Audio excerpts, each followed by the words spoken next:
Praise the Lord. கர்த்தருக்கே மகிமை உண்டாவதாக. இந்த நாளிலும் நவம்பர் 1ஆம் தேதி கர்த்தர் நம்மை கொண்டு வந்திருக்கிறார். கர்த்தரை ஸ்தோத்தரிப்போம். கர்த்தருடைய பெரிதான கிருபையினால் இந்த நாளிலும் 6வது நாளாக அவருடைய சத்தியத்தை வசிக்க கர்த்தர் நமக்கு கிருபையும் பலனும் தருவாராக. நவம்பர் 1ஆம் தேதி இந்த நாளிலும் ஒவ்வொருவரையும், குடும்பத்தாரையும், பிள்ளைகளையும், பெரியோரையும் பாதுகாப்பாராக. கர்த்தர் இனி வர நாட்களில் நம்மை பலப்படுத்துவாராக.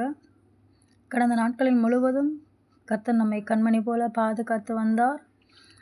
ஒரு பலவீனம் சேதமும் அணுகாமல் கர்த்தர் நம்மை ஒவ்வொருவரையும் பாதுகாத்து வந்தார். கர்த்தருக்கு நன்றி செலுத்தி இனி வர நாட்களில் கர்த்தர் நம்மை பலத்தோடும் நம்மை நடத்த கர்த்தர் கிருபை தருவாராக. கர்த்தர் ஒவ்வொருவரையும் பலப்படுத்துவாராக. சங்கீதம் 128:5 கர்த்தர் சியோனிலிருந்து உன்னை ஆசீர்வதிப்பார். நீ ஜீவனுள்ள நாளெல்லாம் எருசலேமின் வாழ்வை காண்பாய். கர்த்தர் சியோனிலிருந்து ஒவ்வொருவரையும் ஆசீர்வதித்து ஒவ்வொருவரையும் பலப்படுத்துவாராக. பிள்ளைகளை பலப்படுத்துவாராக. கர்த்தருடைய கிருபை யாவோடும் இருக்கட்டும். இந்த நாளிலும் பரிசுத்த வேதாகமம் இந்த 6வது நாளிலே தினம் ஒரு அதிகாரம் என்ற தலைப்பில் ஆதியாகமம் நாம் படித்து கொண்டு வருகிறோம்.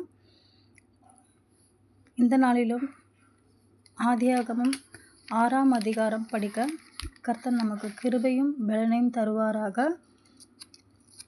கர்த்தருடைய சத்தியம் வசனமானது நம்மை பலப்படுத்தட்டும். நமக்கு கிருபையாய் அவருடைய வார்த்தைகள் நமக்கு இருக்கட்டும்.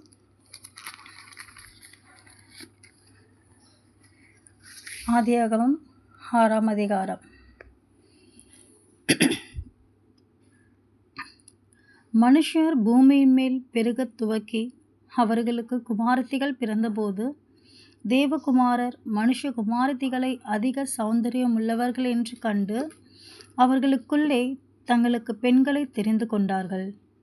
அப்பொழுது கர்த்தர், என் ஆவி என்றென்றைக்கும் மனுஷரோடே போராடுவதில்லை.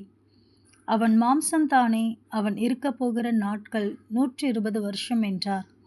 அந்நாட்களில் ராட்சதர் பூமியிலே இருந்தார்கள். பின்பு தேவகுமாரர் மனுஷகுமாரத்திகளோட கூடுகிறதினால் இவர்கள் அவர்களுக்கு பிள்ளைகளை பெற்றபோது இவர்களும் பூர்வத்தில் பேர் பெற்ற மனுஷராகிய பலவான்களானார்கள். மனுஷனுடைய அக்கிரமம் பூமியிலே பெருகினது என்றும் அவன் இருதயத்து நினைவுகளின் தோற்றமெல்லாம் நித்தமும் பொல்லாததே என்றும் கர்த்தர் கண்டு தாம் பூமியிலே மனுஷனை உண்டாக்கினதற்காக கர்த்தர் மனஸ்தாபப்பட்டார். அது அவர் இருதயத்துக்கு விசனமாயிருந்தது. அப்பொழுது கர்த்தர், நான் சிருஷ்டித்த மனுஷனை பூமியின் மேல் வைக்காமல் மனுஷன் முதற்கொண்டு மிருகங்கள், ஊரும் பிராணிகள், ஆகாயத்து பறவைகள் பரியந்தமும் உண்டாயிருக்கிறவர்களை நிக்கிரகம் பண்ணுவேன். நான் அவர்களை உண்டாக்கினது எனக்கு மனஸ்தாபமாயிருக்கிறது என்றார். நோவாவுக்கோ கர்த்தருடைய கண்களில் கிருபை கிடைத்தது. நோவாவின் வம்ச வரலாறு. நோவா தன் காலத்தில் இருந்தவர்களுக்குள்ளே நீதிமானும் உத்தமனுமாயிருந்தான். நோவா தேவனோடே சஞ்சரித்து கொண்டிருந்தான்.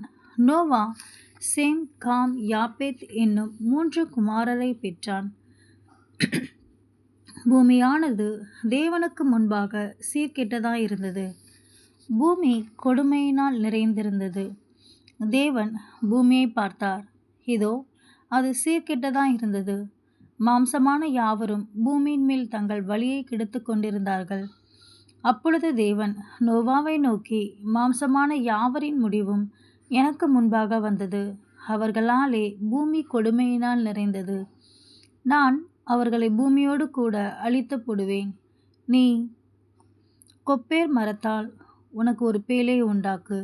அந்த பேழையின் அறைகளை உண்டு பண்ணி அதை உள்ளும் புறம்புமாக கீழ்பூசு.